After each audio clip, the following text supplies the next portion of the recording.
Shalom nuevamente, aquí su servidora Lisa Velázquez en otro segmento del programa Caminando en Obediencia, presentándoles la segunda parte de la miniserie de estudios Somos un Reino. Espero que usted haya tenido la oportunidad de escuchar la primera parte del estudio de esta enseñanza, puesto que estuvimos definiendo algunos parámetros acerca de lo que es un reino y estuvimos haciendo ciertas conexiones y comenzando sobre el tema del reino de Dios desde otro punto de vista diferente, desde los evangelios.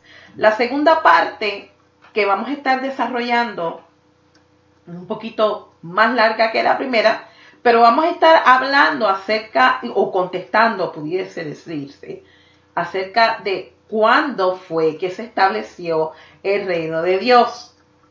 Cuando yo hice esta pregunta en la congregación, cuando estábamos haciendo el estudio interactivo, muchas personas pues acertaron la respuesta sorprendentemente, y no se las quiero dar por adelantado porque los que estuvieron conectados por Facebook Live pudieron escuchar las varias respuestas que ellos proveyeron, pero sí vamos a validarlo por la escritura. Así que el texto base para la segunda parte de esta enseñanza se encuentra en Salmo 103:19, que dice: Yahweh ha establecido su trono en el cielo, y su reino soberano está sobre todo. Vamos a contestar entonces la premisa. Sí, Yeshua, lo vimos en la primera parte de la enseñanza, en los evangelios de Marcos, de Mateo y de Lucas, él estuvo identificando que el reino estaba cercano, que la manifestación de la era mesiánica y del cumplimiento de la promesa que ya había sido anunciada, ya estaba cercano el tiempo de ese cumplimiento. Por tanto, Yeshua estuvo manifestando el reino de Dios en su tiempo. Si eso fue así, entonces ¿cuándo comenzó? ¿Cuándo fue que se estableció el reino?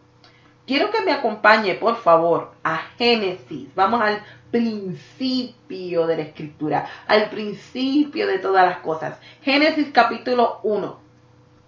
Y vamos a considerar los versos del 26 al 28, que dice: Entonces Elohim dijo: hagamos a la humanidad a nuestra imagen, conforme a nuestra semejanza, y reinen sobre los peces en el mar, las criaturas que vuelan en el cielo, los animales, y sobre toda la tierra, y sobre toda criatura que se arrastra en la tierra. Así que Elohim creó al hombre, a la imagen de Elohim lo creó, macho o varón y hembra.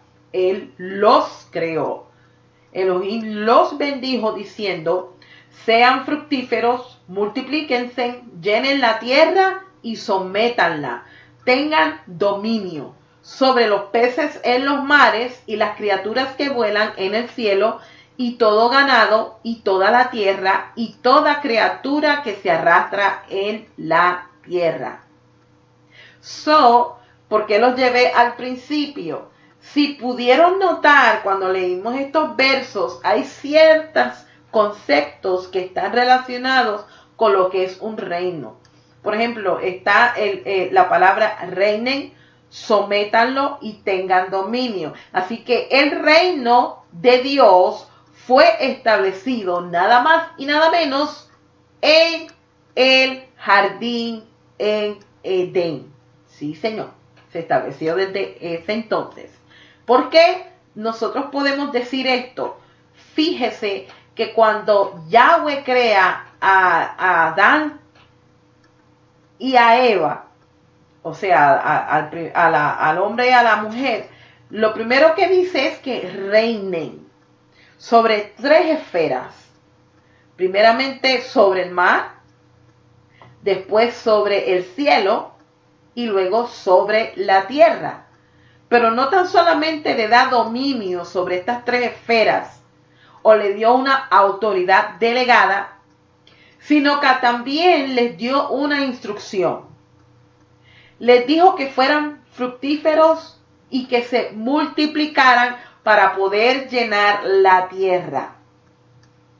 Esto nos da a entender a nosotros que el Padre le asignó un rol a Adán, que fue creado por el mismo Elohim, a su imagen y semejanza, y le asignó y le dio autoridad, le dio como si fuera la posición de ser un virrey, un regente.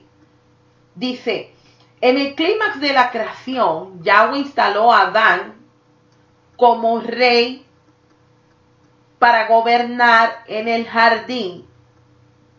Y su responsabilidad, como lo leímos en el verso 26, era que reinara sobre las tres esferas que ya habían sido creadas y establecidas por Dios mismo, que reinaran sobre el mar, sobre el cielo y sobre la tierra. Así que a Adán se le da esta posición delegada por el mismo Padre Celestial y lo coloca en el lugar de toda la creación, en el planeta Tierra. Él hizo un jardín. Formó al hombre del polvo de la tierra, fuera del jardín. Discúlpenme. Y luego lo coloca en el jardín y le da una serie de instrucciones. Lo leímos en los versos anteriores, en Génesis capítulo 1 y verso 28. Le dijo, estas son las instrucciones que yo quiero que tú hagas. Le dijo, sean fructíferos. Se tenían que multiplicar. Tenían que llenar la tierra. Tenían que someter la tierra. Tenían que ejercer dominio sobre las tres esferas que el Padre había creado. Sobre todas esas esferas, Adán y Eva tenían la misión de expandir este jardín por todo el planeta Tierra como reyes, regentes o virreyes. Él tenía también que servir como mediador y portador de la imagen divina. ¿Por qué digo portador de la imagen divina? Leímos en Génesis capítulo 1 que el hombre fue hecho a la imagen y semejanza de Dios. Por lo tanto, Adán y Eva fueron llamados para difundir la semilla de Dios y expandir el jardín a los cuatro confines de la tierra. Él debía de gobernar el mundo bajo los conceptos que definen el carácter del rey. ¿Y cuáles son esos conceptos que definen el carácter del rey del universo? Los conceptos de justicia, de rectitud y paz, y preservar el orden creado a través de actos de adoración. ¿Y cómo esto es posible? ¿Cómo lo podemos probar? Por la Escritura. Lo leímos en Génesis capítulo 1, los versos 27 y 28. Él creó al hombre, a la imagen de Elohim lo creó. Varón y hembra los creó y los bendijo y les dijo que fueran fructíferos, que se multiplicaran y llenaran la tierra y la sometieran y tuvieran dominio sobre todas estas tres esferas. Así que, ¿cuál es la labor de un sacerdote? La labor de un sacerdote es servir como mediador entre lo creado y el creador. Esa era la misión de Adán. En otras palabras, cuando Adán y Eva se estuviesen multiplicando y la semilla de Dios en forma de otros seres humanos que estuviesen creciendo, y esos seres humanos se multiplicaban y llenaran toda la tierra de humanidad, cada ser humano porta la imagen de Dios, puesto que cada uno de nosotros fuimos creados a su imagen y semejanza. Por eso, ese fue el set de instrucciones que Elohim le entregó a Adán como regente y como sacerdote. Y en otras palabras, Adán tenía que preservar el orden. ¿Qué significa eso? Si estamos hablando del principio de la creación, cuando todo era perfecto. Mucha gente piensa que Adán fue colocado en el jardín y que él solamente estaba sentado en una silla tomando refresco o disfrutando del paisaje bello por el cual había sido creado y puesto allí junto a su amada esposa y seguir pariendo muchachos, por decirlo así, pariendo muchachos, por decirlo así, sin tener ninguna responsabilidad. No. Leímos el set de instrucciones en Génesis capítulo 1, los versos del 26 al 28. Esto fue lo que el Padre le entregó a Adán. El reino de Dios se establece bajo estas premisas. Dios, en su infinito amor, quiso compartir su creación, todo lo que él había creado, y puso al hombre encargado para ejecutar la justicia del Padre, la rectitud, la paz y poder ser el viceregente de Elohim, el representante de Dios en la tierra, para que mientras la humanidad se estuviese expandiendo, todos en unidad pudiesen establecer el mismo reino por todo el planeta. Génesis capítulo 2, el verso 15, menciona lo que les acabé de hablar en unos momentos atrás. Cómo fue que Elohim tomó al hombre que él había formado del polvo de la tierra y lo coloca en el jardín en la región de Edén.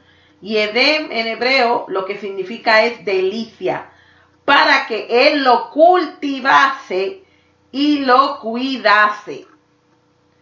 Esta era una señal de que la tierra tenía que ser sometida.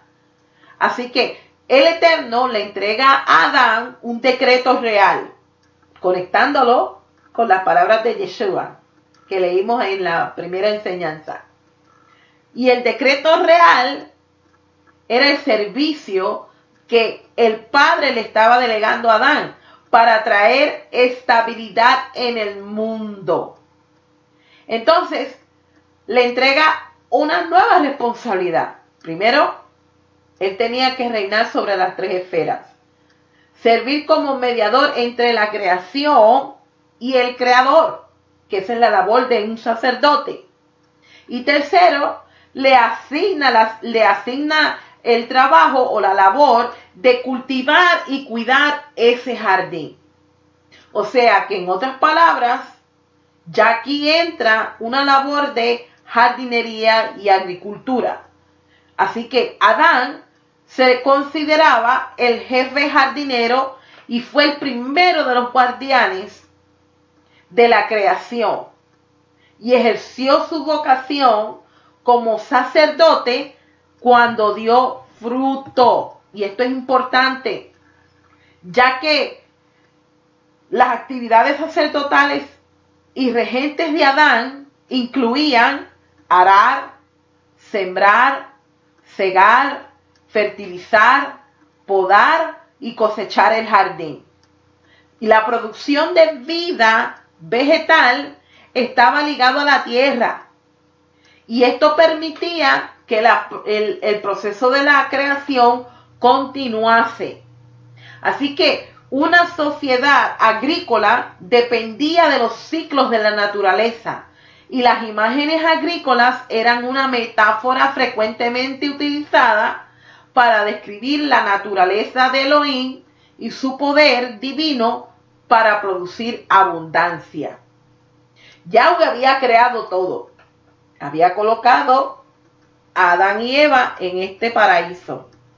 El deber de ellos, como leímos en la Escritura, lo pudimos validar a través de la Escritura, ellos tenían que cultivar ese jardín, de cuidarlo, de asegurarse, esta era la labor principal de Adán, que a medida que la humanidad se estuviese expandiendo por todo el planeta, asegurarse de que el set de instrucciones que originalmente Adán recibió de parte del Eterno se hicieran y se ejecutaran tal como él lo había establecido.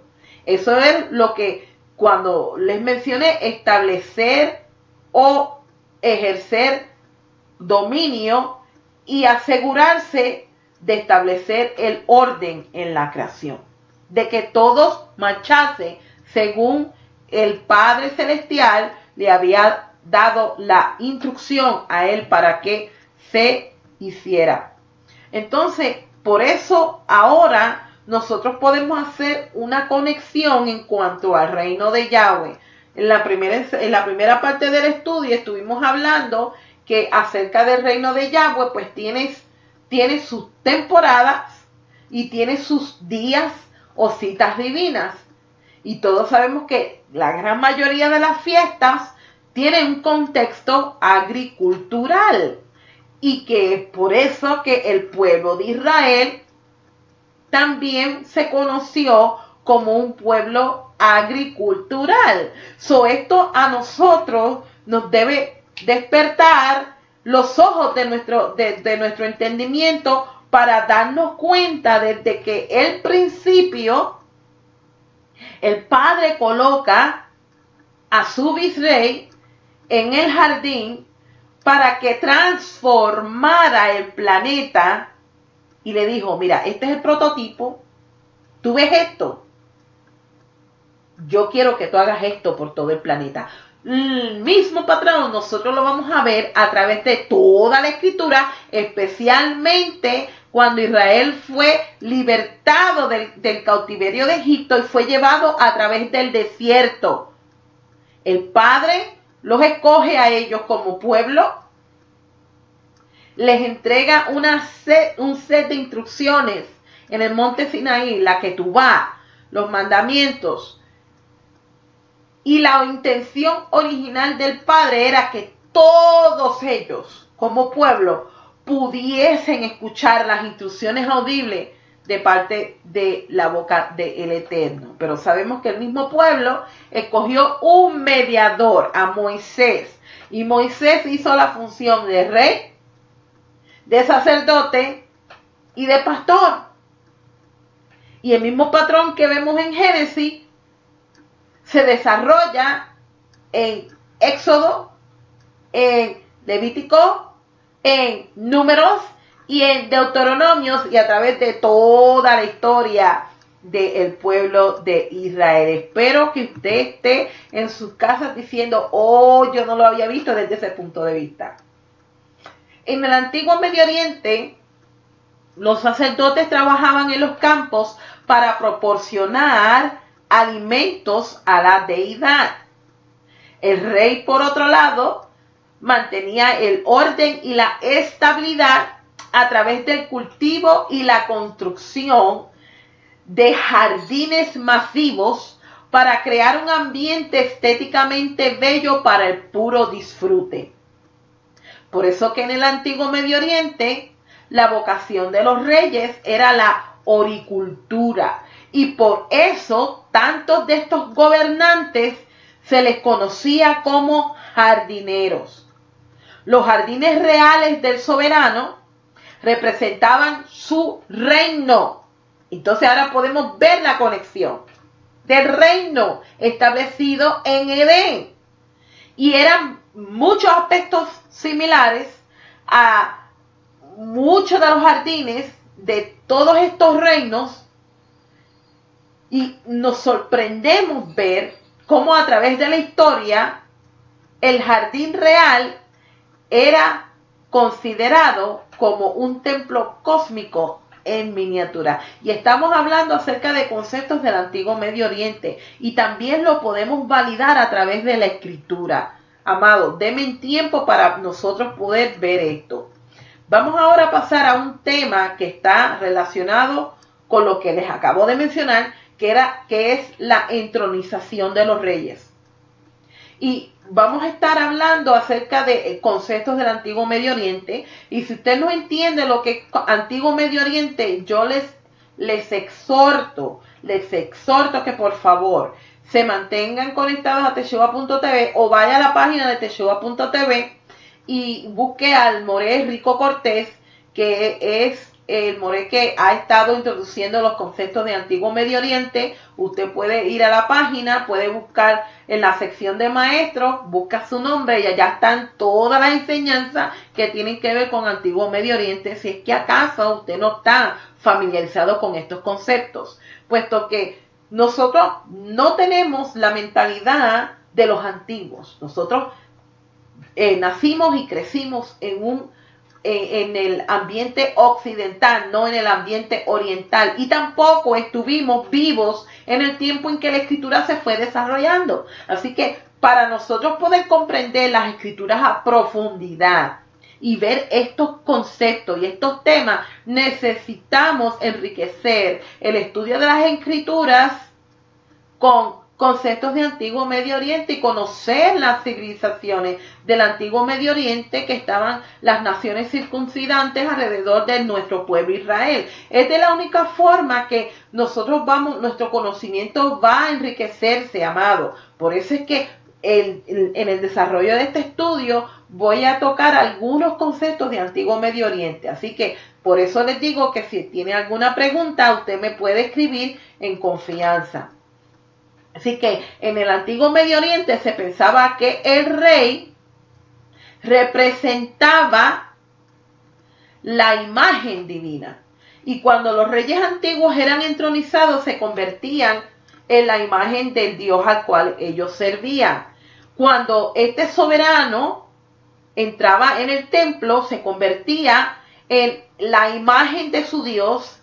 Y generalmente en los templos de las naciones paganas, ellos tenían una figura que era una pirámide, por decirlo así, antigua, y en el tope de esa pirámide pues había generalmente un templo. Y dentro de ese templo había una estatua del Dios al cual ellos les servían. No toda persona podía ascender a esa figura o a esa pirámide, solamente el personal autorizado, que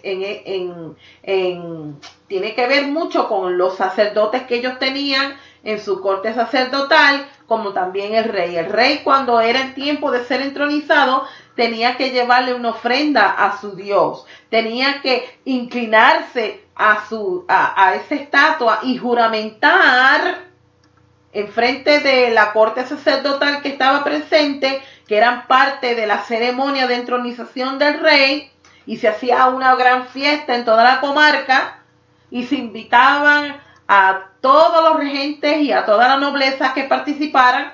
Pues entonces este rey era entronizado y según el pensamiento del Antiguo Medio Oriente, entonces tomaba la imagen divina de su deidad como símbolo concreto de la regencia.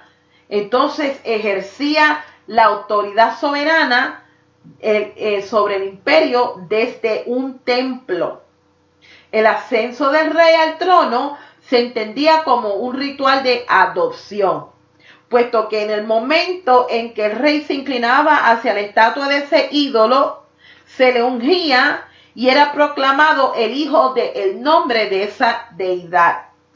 Así que este gobernante divino, su estatus cambiaba a un estatus divino y funcionaba en un entorno político y burocrático.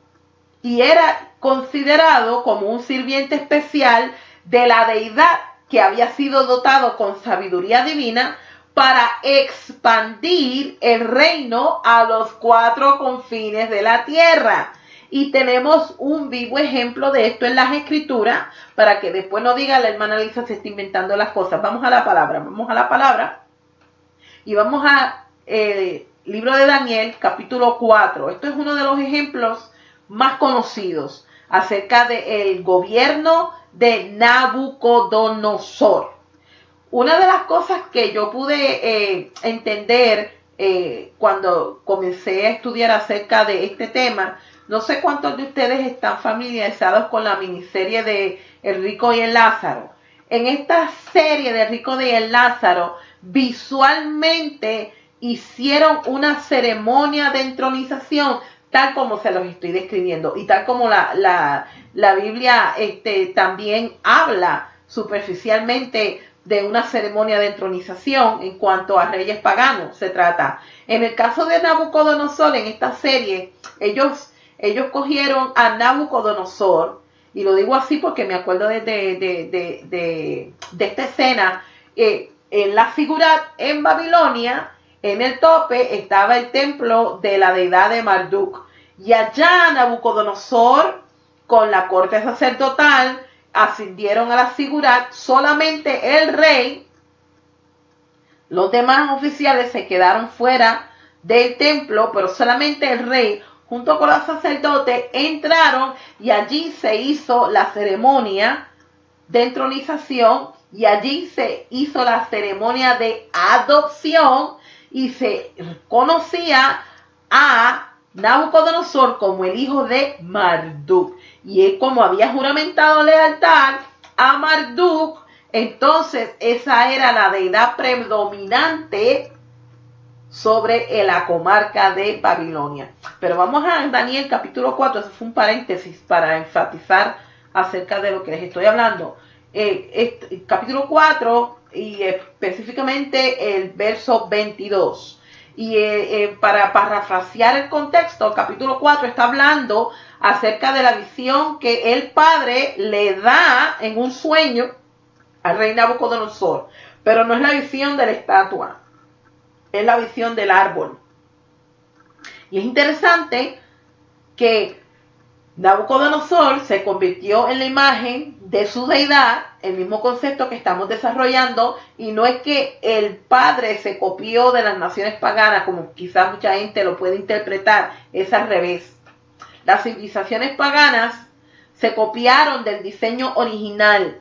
Por eso es que cuando nosotros hablamos del reino de Dios, nosotros entendemos a mitad lo que es el concepto del reino de Dios. Pero vamos primero a Daniel y después sigo hablando. Daniel 4:22 dice: ¿eres tú, oh rey? Este es Daniel dándole la interpretación del sueño, ya que el mismo Eterno se la dio a Daniel para que la hablara frente al rey. ¿Eres tú, oh rey? Tú has crecido y te has fortalecido. La grandeza ha crecido y llega al cielo, y tu reino se extiende hasta los confines de la tierra. Bíblicamente podemos validar el concepto del antiguo Medio Oriente, como era de cuando este rey subía al trono, después del ritual de adopción, que es un ritual de cambio de estatus, o un ritual de adopción o transición, se le conocía al regente como el hijo de su deidad.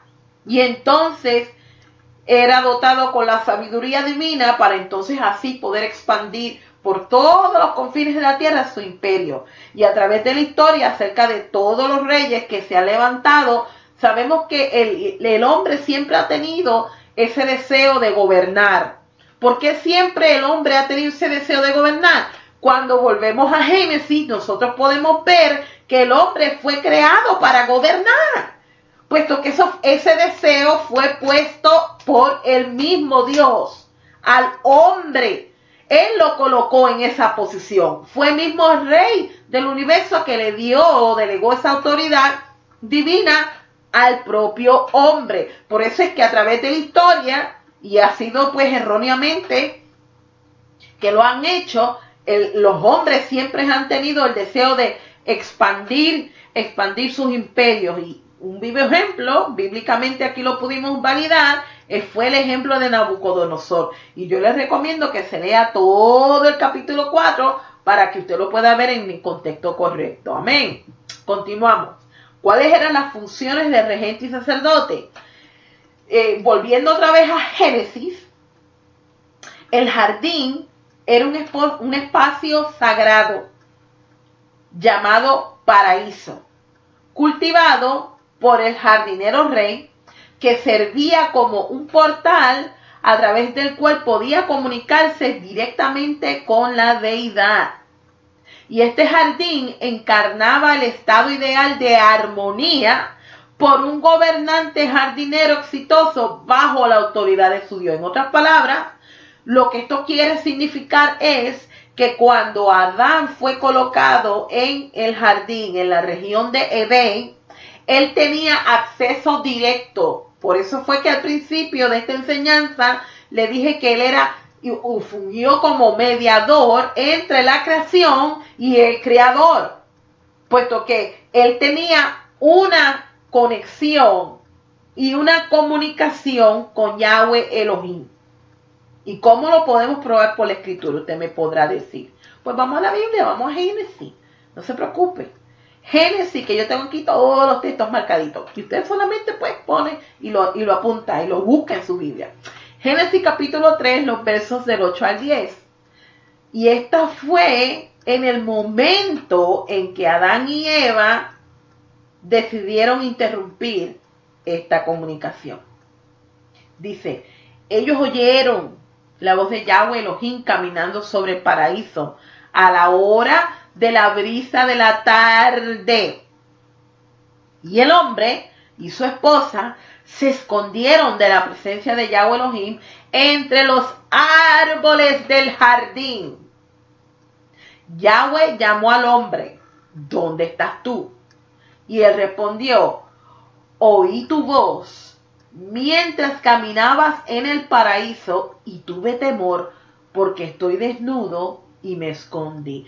Fíjese la terminología de estos versos. Ellos tenían acceso directo para escuchar la voz de su Dios como regentes y virreyes del espacio al cual el Padre les había asignado. ¿Y por qué era considerado un espacio sagrado? Porque la presencia de Yahweh Elohim se paseaba en ese lugar. Y en este versículo arroja otra pista, que podemos hacer otra conexión. ¿Se acuerda que les dije que una de las funciones de Adán era ser mediador entre la creación y el creador, que es la función de un sacerdote? En otras palabras, cuando se manifestó la presencia divina en el lugar sagrado, este versículo especifica que fue a la hora de la brisa de la tarde. Y usted dirá, ¿y qué tiene que ver eso? Si usted es un estudiante que tiene el interés de estudiar el tema del templo, el servicio del templo, usted sabrá, para los que están familiarizados, que a la hora de la tarde comenzaba el sacrificio continuo a la hora de la tarde. Uno se hacía por la mañana y el otro se hacía por la tarde. En otras palabras, el Padre se manifestó dentro del lugar sagrado, que es el jardín, a la hora donde en el templo de Jerusalén se hacía el sacrificio de la tarde. Yo no sé si usted puede ver la conexión. Como se lo estoy explicando, más claro no se lo puede explicar. Y dice que el hombre escuchó la voz y se escondió. Tuvo temor. Como sacerdote, algo anduvo mal. Algo pasó aquí. Vamos a seguir desarrollando, porque es que yo no me quiero adelantar a ciertos temas. Que so excited, I get excited, people, I get excited. Así que para Israel, volviendo del jardín, ahora lo llevo a Israel, el gobernante divino era el siervo levantado de Dios, lleno del Espíritu de Dios.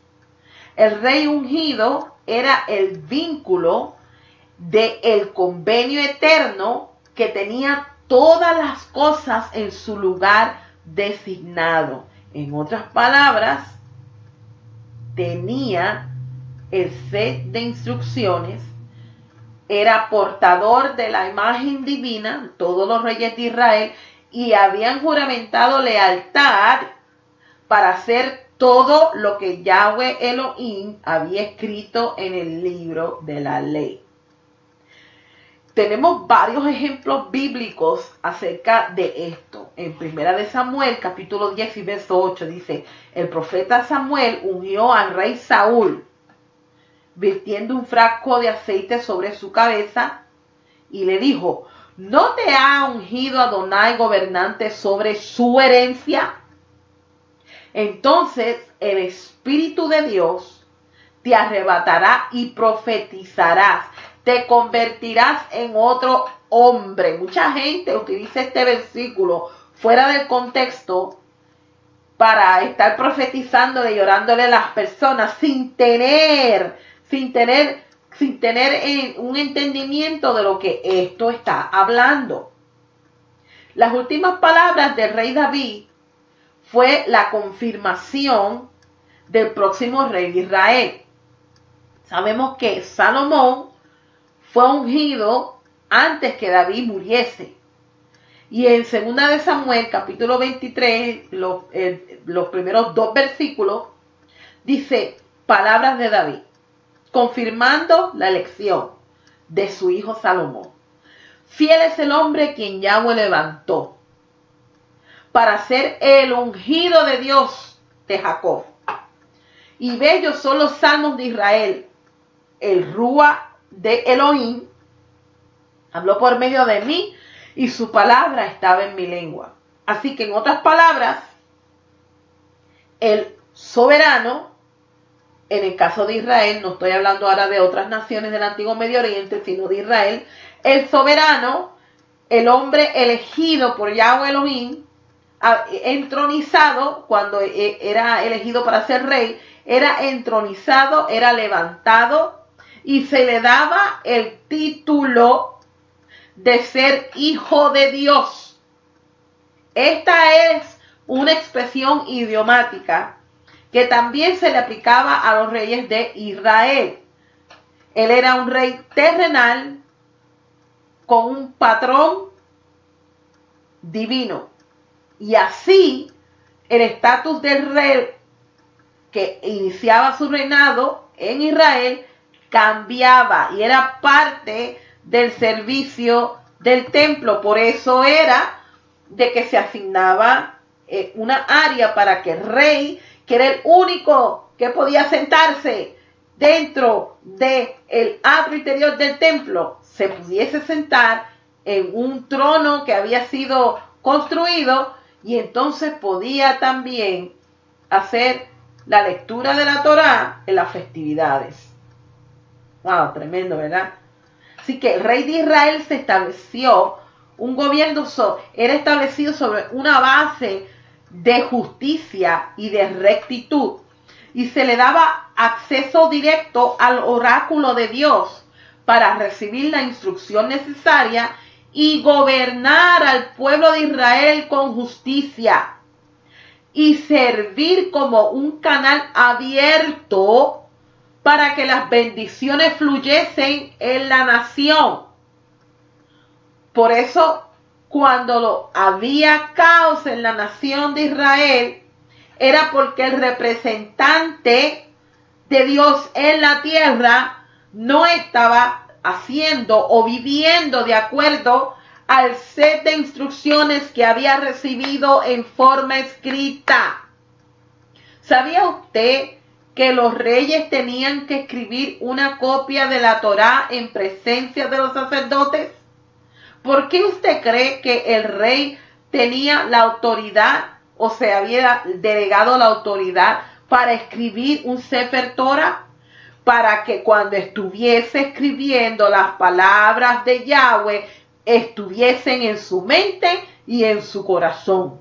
Y cuando subiese al trono las palabras de Yahweh que había escrito él en ese Sefer Torah o en ese rollo de la Torá, pudiesen ser recordadas a la hora de hacer y tomar decisiones tocante al reino que había sido puesto por el mismo Yahweh. ¿Cómo le parece a usted esto? También el rey podía ofrecer sacrificios y ofrendas y mediaba en el nombre del pueblo, un mediador. El poder y la autoridad de Dios se ejercitaban a través de el rey, que era el portador de la imagen divina, y en este caso en Israel, los reyes de Israel eran los portadores de la imagen de Yahweh en la tierra. Era dotado con sabiduría. ¿Por qué era dotado con sabiduría? Porque él escribía el rollo de la Torá. La sabiduría divina tenía que estar en su mente y en su corazón.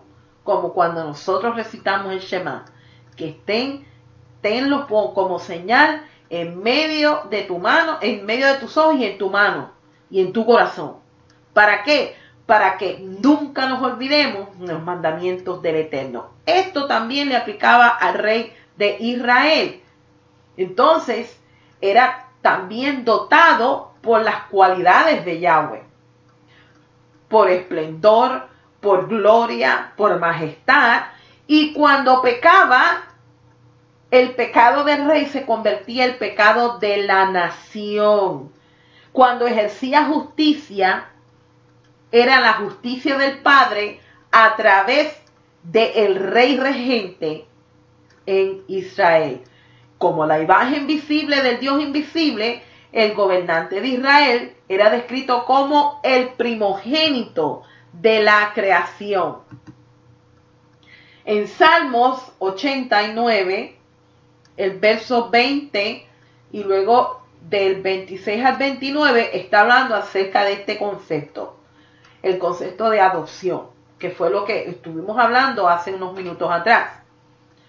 Dice el verso 20, he encontrado a David mi siervo y lo he ungido con mi misericordia santa. El 26, él clamará a mí, tú eres mi Padre, mi Dios, la roca de mi salvación. Yo le daré la posición de primogénito, más alto que el más excelso de los reyes de la tierra. Permanecerá en mi misericordia para siempre y en mi pacto seré firme con él. Estableceré su descendencia por siempre y para siempre, y su trono como los días del cielo. Así que la posición de Adán antes de que él violara el mandamiento de no comer del árbol del conocimiento del bien y el mal, era la de primogénito de la creación. Como representante de la humanidad, su posición eventualmente será restaurada a través de Yeshua, considerado el último Adán. La vocación portadora de la imagen del Mesías se desarrollaba ante aquellos que se convertirían en una nueva creación. Se les describía como portadores elegidos, como hijos de Dios, como jardineros que cultivaran árboles frutales y que fueran servidores y real sacerdocio. Isaías 65, el versículo 22 y el 23 dice, porque los días de mi pueblo serán como los días del árbol de la vida, y mis escogidos disfrutarán del uso de la obra de sus manos. Mis escogidos no trabajarán en vano, ni criarán hijos para maldición, porque son la descendencia bendecida por Yahweh, y sus hijos junto con ellos. Así que cuando Yahweh plantó su jardín y lo llenó de árboles frutales para representar a la humanidad, deseó que la humanidad fuese justa para que pudiera reflejar su imagen divina en la tierra y pudiesen florecer como palmeras datileras, como cedros, que pudieran dar fruto aún en la vejez si se mantenían justos y podían ejercer justicia divina en el mundo. Esto lo refleja Jeremías capítulo 17, los versos 7 y 8, que dice, bienaventurado el que confía en Yahweh, cuya confianza está en Yahweh, porque él será como un árbol plantado junto a las aguas y echará raíces junto a un arroyo. Así que Cuando Yeshua se manifestó con el lanzamiento del reino de Yahweh, Él hizo obras de justicia y de rectitud. Lo leímos en los evangelios. Los ojos de los ciegos se abrieron, los sordos pudieron oír, los muertos fueron resucitados, consoló a los que estaban en luto en Sión, con aceite de alegría y con ropa de alabanza, porque fueron llamados árboles de justicia y plantación del Señor. El rey sobre Israel, según Deuteronomio capítulo 17, los versos 14 y 15, cuando esto fue una profecía revelada a Moisés mucho antes de que el pueblo de Israel entrase a la tierra prometida. Iba a llegar un tiempo en que el pueblo de Israel iba a querer imitar el sistema gubernamental de las naciones. Iba a llegar un momento en que ellos iban a pedir un rey.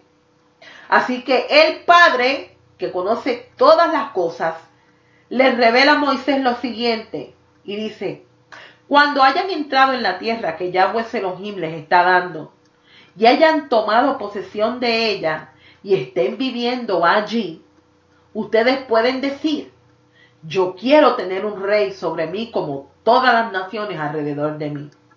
En ese evento nombrarán como rey el que Yahweh Elohim escoja. Él debe ser uno de sus hermanos. Este rey que nombren sobre ustedes, les está prohibido nombrar un extranjero sobre ustedes que no sea su hermano. Y todos conocemos la historia, cómo fue que el pueblo le pide a Samuel un rey. Y él va y consulta a Yahweh, y Yahweh le dice: sí, ellos quieren un rey. Enfatizando la profecía, por decirlo así, que acabamos de leer en Deuteronomios. ¿Qué pasó con el rey Saúl?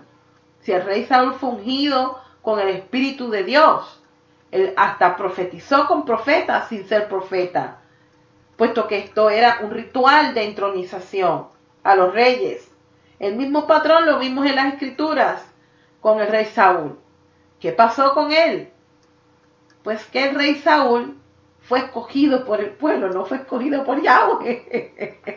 Fue ungido, puesto que ese era el protocolo real, fue ungido y fue puesto en el trono. Pero Saúl, el corazón de Saúl estaba muy lejos de obedecer a Dios, puesto que él lo que quería era congraciarse con el pueblo y cometió unos errores que le costaron el reino. Por eso Yahweh Elohim escogió a uno conforme a su corazón, de un lugar donde menos quizás el profeta Samuel iba a buscar, en una casa humilde, una casa que eran justos, y encontró a un pastor de ovejas conforme al corazón de Dios. Y conforme al corazón de Dios es que David amaba a Yahweh y era justo. Y cuando él pecó, él se arrepintió. Y fue uno de los reyes que, o podría yo decir que el rey de Israel que unificó a las 12 tribus. Que esto es una imagen de la restauración del reino de Dios en un futuro. A todas las tribus de Israel. Y al final de sus días, David siempre fue un rey guerrero. Al final de sus días, el padre le accedió a tener un periodo de shalom hasta el día de su muerte. Tuvo que sufrir las consecuencias de su pecado por la rebeldía de sus hijos. Y sabemos la historia de los reyes de Israel.